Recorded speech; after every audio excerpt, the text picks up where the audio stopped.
કઈ છે એ વસ્તુ જે અહીં નથી મળતી? બધું જ મળી જાય છે, પરંતુ માં નથી મળતી. મા બાપ એવા હોય છે મિત્રો, જે જિંદગીમાં ફરી નથી મળતા. ખુશ રાખો એમને, પછી જુઓ સફળતાના દીપ ક્યાં નથી ઝળહળતા. અમારી ચેનલમાં તમારું સ્વાગત છે.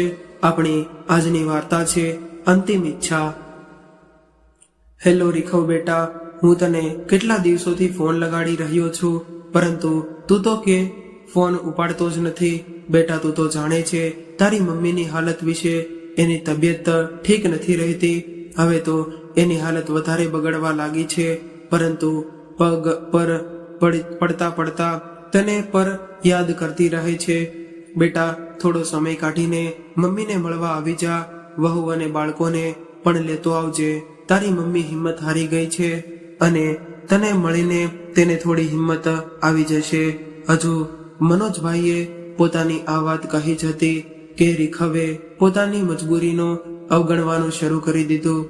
પપ્પા, આ અઠવાડિયે તો મને કોઈ છુટ્ટી મળી શકે તેમ નથી, અને તમને તો ખબર જ છે કે અહીં મારું નવું મકાન બનાવવાનું છે. મારે અહીં પણ દેખરેખ રાખવી પડે. મારું અહીં રહેવું ખૂબ જ જરૂરી છે. અત્યારે આવવું થોડું મુશ્કેલ થશે. તમે મમ્મીની દેખભાળ માટે થઈને એક બેન રાખી લ્યો.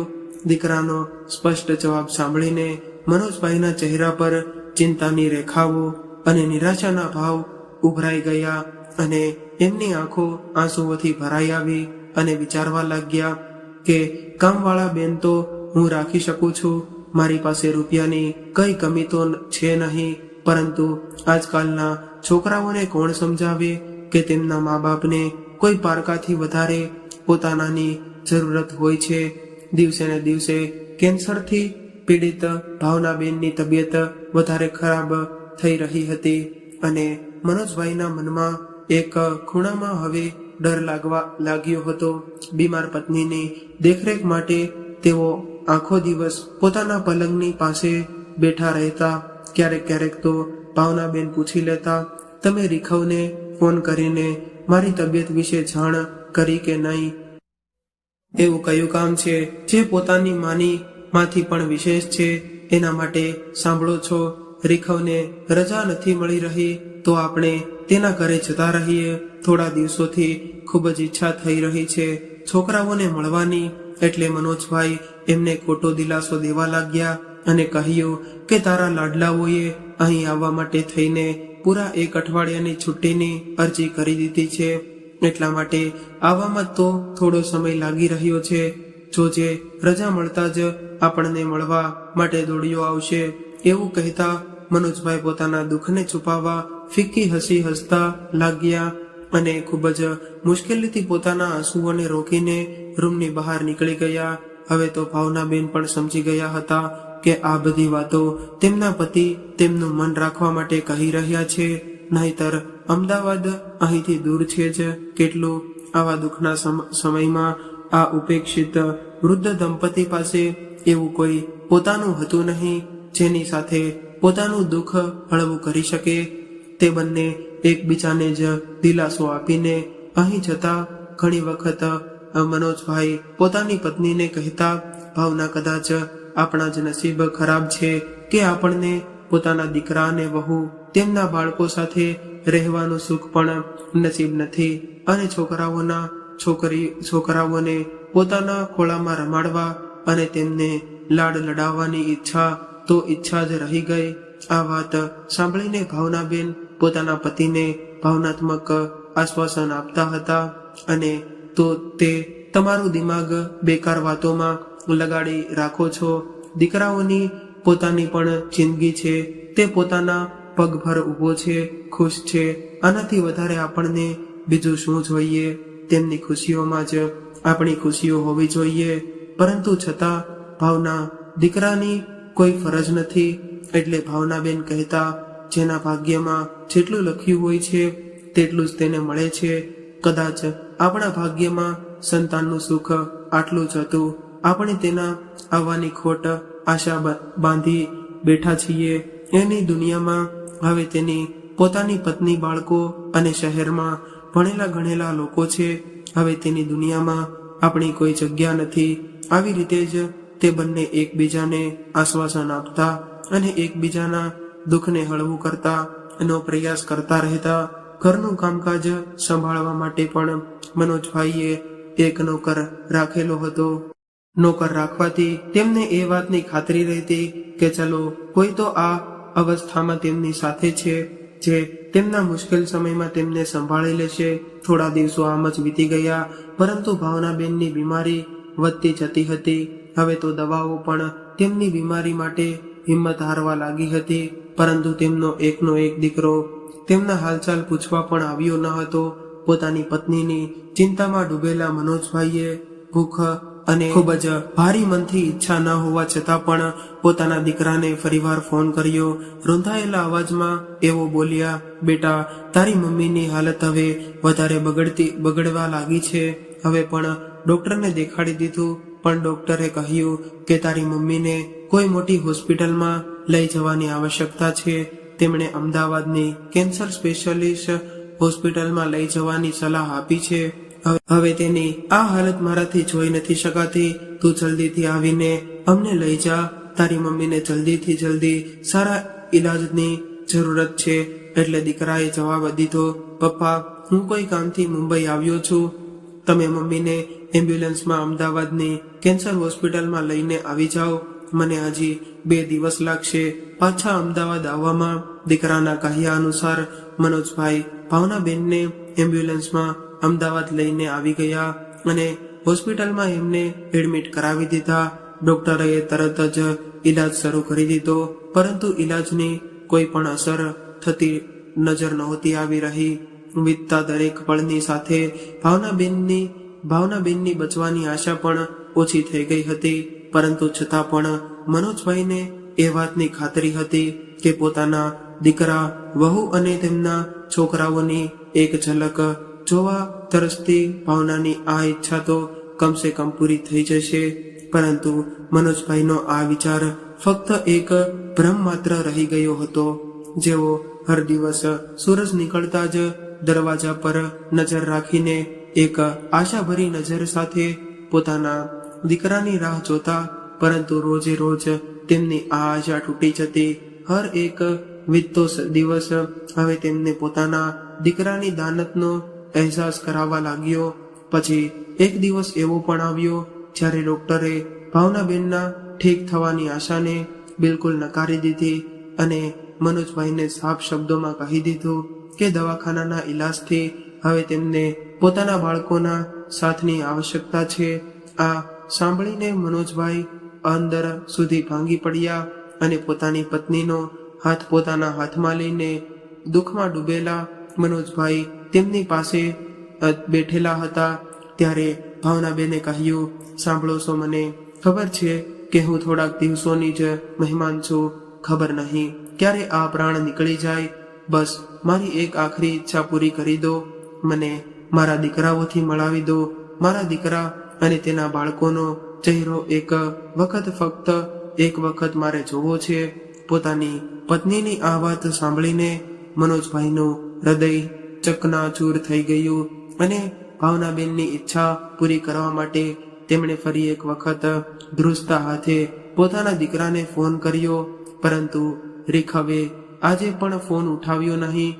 પોતાની જાતને જેમ તેમ સંભાળીને તેમણે પોતાની પત્નીને દીકરાના ઘરે લઈ જવાનો નિર્ણય લીધો અને પોતાની બીમાર પત્નીને એમ્બ્યુલન્સમાં આસિસ્ટન્ટ ડોક્ટરોની દેખરેખમાં લઈને જતા મનોજભાઈ રહીને વિચારવા લાગ્યા કે અમે બંને જ તો એકબીજાના સુખ દુઃખના આધાર છીએ. હવે જો ભાવનાને કંઈક થઈ ગયું તો આ દુનિયામાં રહેવું મારા માટે કોઈ સજાથી ઓછું નહીં હોય એવું વિચારતા તેમણે પોતાની પત્ની તરફ જોયું. પરંતુ આ શું? ભાવનાબેનના શરીરમાં કોઈ હલનચલન હતી નહીં. આ જોઈને તેમનો મનોજભાઈ ના કપાળે પરસેવો જવા લાગ્યો. ઘોષિત કરી દીધા પોતાના દીકરા અને વહુ તેના બાળકોને મળવાની અધૂરી ઈચ્છા લઈને ભાવનાબેનની આંખો સદાય માટે બંધ થઈ ગઈ. અહીં મનોજભાઈ આઘાતને કારણે પથ્થર બની ગયા હતા. ભાવનાબેનના મૃત્યુએ તો જાણે તેમનો પણ જીવ નીકાળી લીધો હતો. પોતાની પત્નીના મૃત્યુ શરીરને જોઈને આંસુ વહેડાવતા સિવાય તેમની પાસે બીજો કોઈ રસ્તો હતો નહીં. તેઓ એમ્બ્યુલન્સમાં પોતાના દીકરાના ફ્લેટની બહાર સુધી પહોંચી ગયા હતા. પરંતુ જ્યારે દીકરાને મળવાની ચાહત રાખવા વાળી ભાવના જ નથી રહી તો દીકરાના ઘરે જવાનો શું મતલબ, એમ વિચારીને એ જ એમ્બ્યુલન્સમાં પોતાની મૃત પત્નીને લઈને પાછા ગામડે તરફ જતા રહ્યા. મન પર પથ્થર રાખીને મનોજભાઈએ દીકરાને ફોન કરીને તેને આ દુઃખભર્યા સમાચાર સંભળાવી દીધા. 2 દિવસ વીતી ગયા હતા પરંતુ દીકરો હજુ સુધી ઘરે પહોંચ્યો જ ન હતો. રાહ જોતા જોતા જ્યારે દીકરાના આવવાની આશા તૂટવા લાગી તો મજબૂર થયેલા દીકરાની અનુપસ્થિતિમાં ભાવનાબેનના અંતિમ સંસ્કાર પણ કરી નાખવામાં આવ્યા. પોતાના ઘરના ફળિયામાં બેઠેલા મનોજભાઈ વારંવાર એ જ વિચારીને દુઃખી થઈ રહ્યા હતા કે ભાવના વગર હવે તેઓ આગળની જિંદગી કઈ રીતે ગુજારશે. આજે એકલતા તેમને ખાવા દોડી રહી હતી. વિચારવા લાગ્યા કે ભાવના હતી તો કમસે કમ કોઈ પોતાનું હોવાની અનુભૂતિ તો હતી. દીકરાના હોવા છતાં પણ તેઓ નિરાધાર જ હતા. તેમના મનમાં વારંવાર આ પ્રશ્ન રહીને ઉઠી રહ્યો હતો કે જો ગળપણના આ પીડાનું નામ છે તો આ શું કામે આવે છે? શું કામે બાળકો આ ઉંમરમાં પોતાના મા બાપથી આટલી દૂરી બનાવી લે છે કે તેમને તડપતા માટે અને વૃદ્ધાવસ્થાના કષ્ટ ભોગવવા માટે મૂકી દે છે.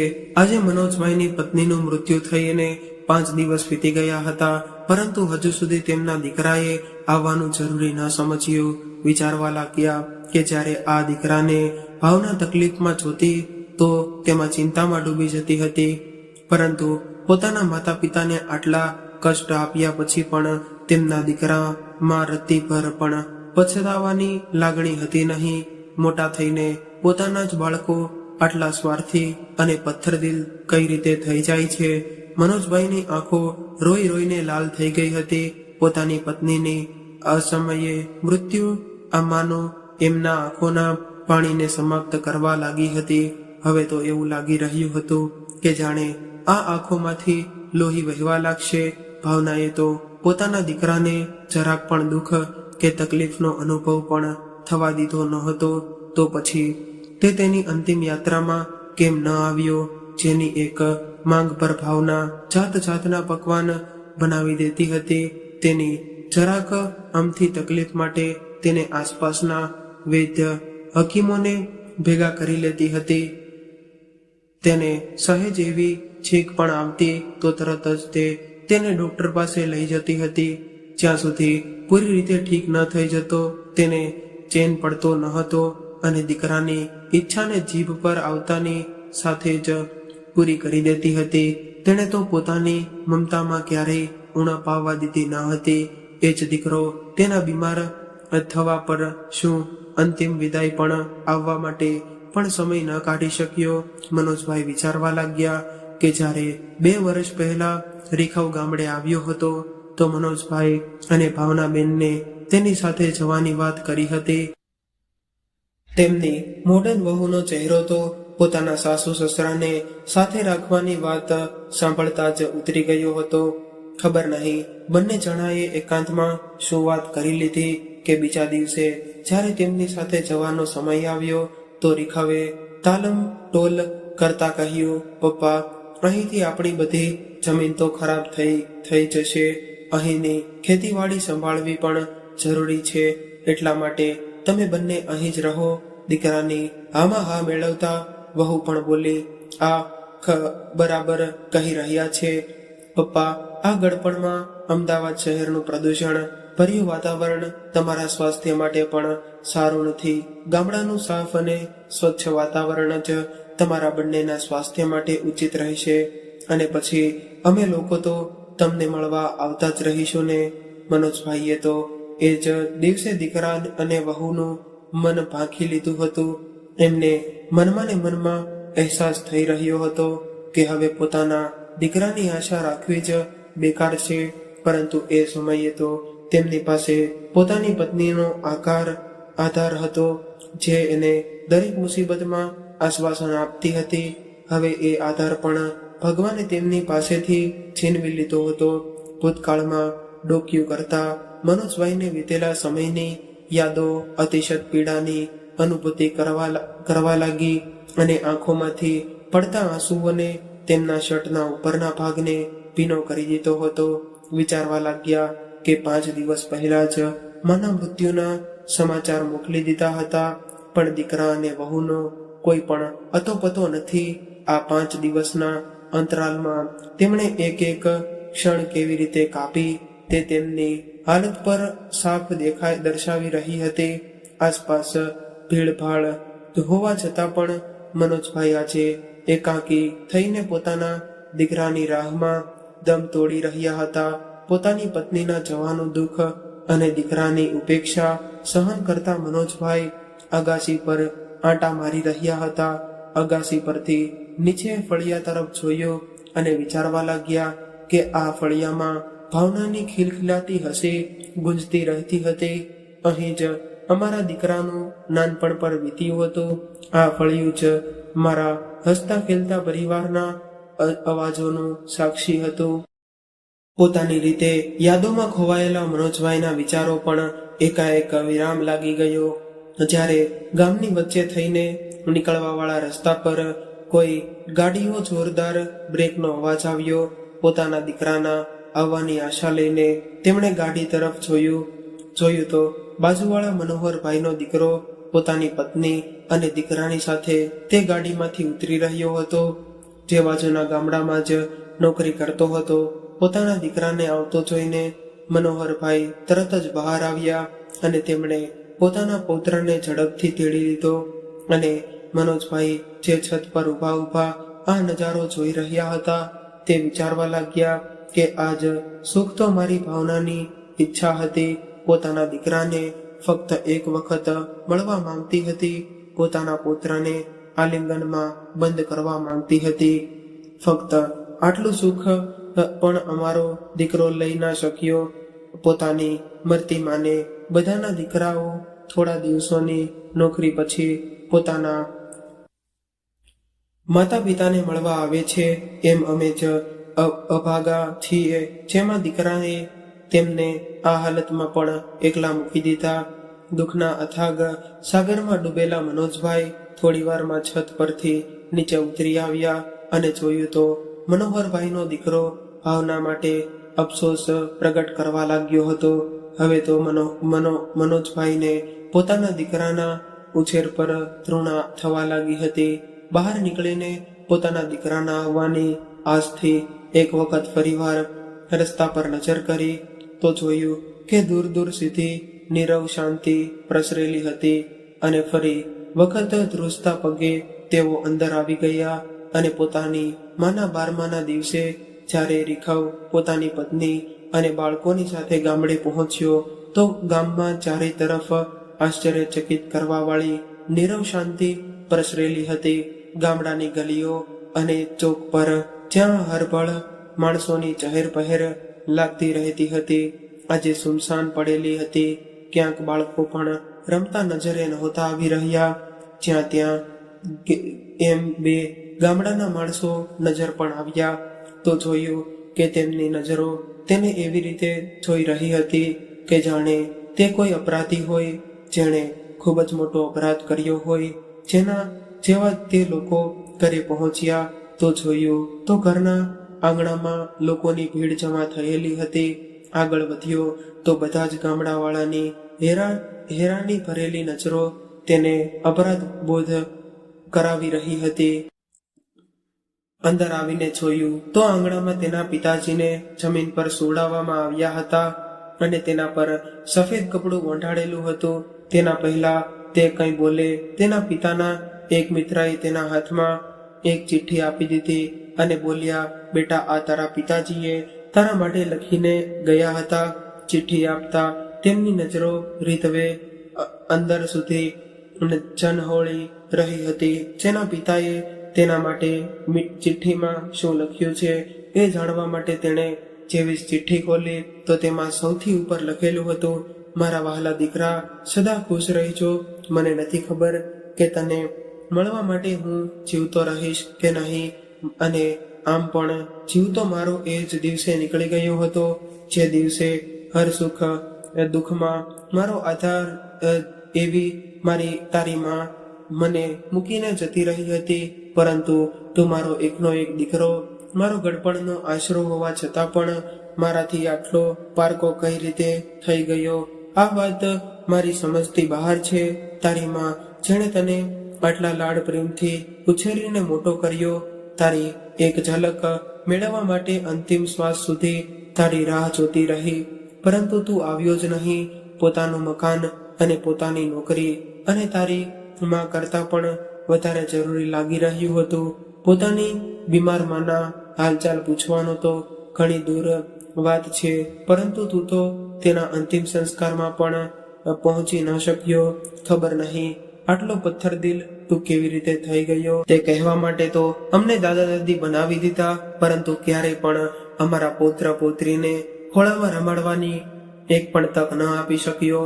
મને ફરિયાદ તારાથી નહીં, પરંતુ પોતાની જાતથી છે કે શું કામે હું તારી પાસે આશા રાખીને બેઠો. કદાચ અમારા જ ભાગ્યનો વાંક હતો, અથવા તો અમારા દ્વારા આપવામાં આવેલા સંસ્કારોમાં દોષ હતો, જેથી તું અમારા ચહેરાની વધતી જતી કરચલીઓને પણ વાંચી ન શક્યો. અમારા હૃદયમાં ઉભરાતા દુઃખના ભાવને સમજી ન શક્યો. ચિઠ્ઠી વાંચતા વાંચતા રીધવ મનમાં ને મનમાં રોકાઈ ગયો, અને ચિઠ્ઠીમાં અમુક શબ્દો ઝાંખા થઈ ગયા હતા. કદાચ પિતાના આંસુઓને તેને શબ્દ ઝાંખા કરી નાખ્યા હશે. ફરીવાર રૂંધાયેલા ગળે ચિઠ્ઠી વાંચવાનું શરૂ કર્યું. અને બેટા, મારી ભગવાનને પ્રાર્થના છે કે જે દુઃખ અમને આ અવસ્થામાં સહન કરવું પડ્યું, એવું દુઃખ ભગવાન બીજા કોઈ માતા પિતાને ન દેખાડે.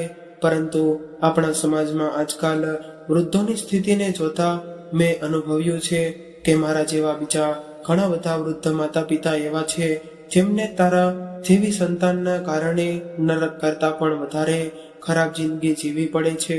એટલા માટે આ દુનિયા છોડીને જતા પહેલા હું એ લોકો માટે કંઈક કરી જવા માંગુ છું. મને માફ કરજે, કેમ કે મેં મારી બધી જ જમીન અને આ મકાન વૃદ્ધાશ્રમને દાન કરી દીધું છે. પરંતુ મારી આ દિલથી ઈચ્છા છે કે જેવી તે અમારી સાથે કર્યું છે એવું તારી સાથે ન થાય. વૃદ્ધાવસ્થા અને એકલતાની વ્યર્થા શું હોય છે એ મારાથી વધારે બીજું કોઈ સમજી ન શકે. મારા જીવનના અંતિમ સમયે મેં ખૂબ જ કષ્ટો સાથે વિતાવ્યું છે. આજે હું પોતાના જીવનનો સૌથી મોટો નિર્ણય લેવા જઈ રહ્યો છું. હું તારી પાસે મારા શરીરને મૂર્ખાંગી દેવાનો અધિકાર છીનવું છું. અને ચિઠ્ઠી વાંચતા રીખવના હાથ અને અવાજ ધ્રુજવા લાગ્યા હતા, છતાં પણ તેણે વાંચવાનું ચાલુ રાખ્યું. પત્રમાં આગળ લખ્યું હતું, આમ પણ અસીમ દુઃખોને સહન કરતા બળી તો હું પહેલા જ ગયો હતો. આ હાડ માંસનું શરીર તો ફક્ત દેખાવ માત્ર છે. બેટા, તું પોતાની માની અંતિમ ઈચ્છા તો પૂરી ન કરી શક્યો, પણ હું ઈચ્છું છું કે તું મારી આ ઈચ્છાઓનું સન્માન કરતા મારા મૃત શરીરને કોઈ હોસ્પિટલમાં દાન કરી દે, જેથી આ નશ્વર શરીર કોઈ જરૂરતમંદના કામમાં આવી જાય. બની શકે તો મને માફ કરી દેજે. ચિઠ્ઠી વાંચીને રીખવના ચહેરા પર અસીમ દુઃખના ભાવ તરવા લાગ્યા, અને પોતાના ઘૂંટણ પર બેસીને તે જોર જોરથી રડવા લાગ્યો. પરંતુ હવે આ પૂછવા માટે ઘણું બધું મોડું થઈ ગયું હતું.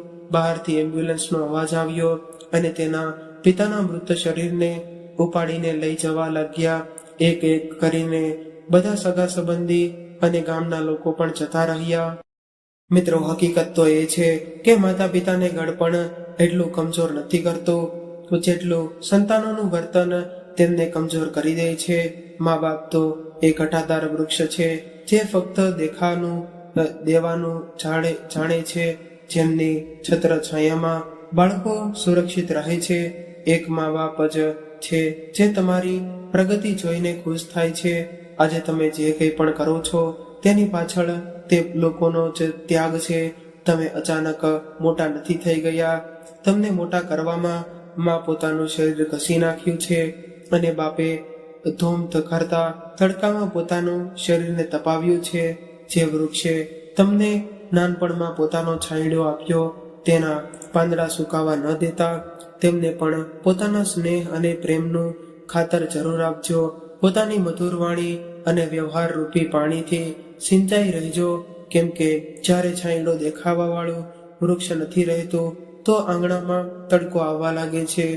કોઈકે ખૂબ જ સરસ કહ્યું છે, કેમ ભૂલી ગયા તમે? માની મમતા અને પિતાનો પ્રેમ અપાર. એમણે જ તમારા માટે જે તપ કર્યો તેને યાદ તો કરો એકવાર. તો મિત્રો, આ કહાની, આ વાર્તા કેવી લાગી તે કોમેન્ટ કરીને જરૂરથી જણાવજો. અને જો વાર્તા ગમી હોય તો લાઈક કરીને વધુમાં વધુ શેર પણ કરજો.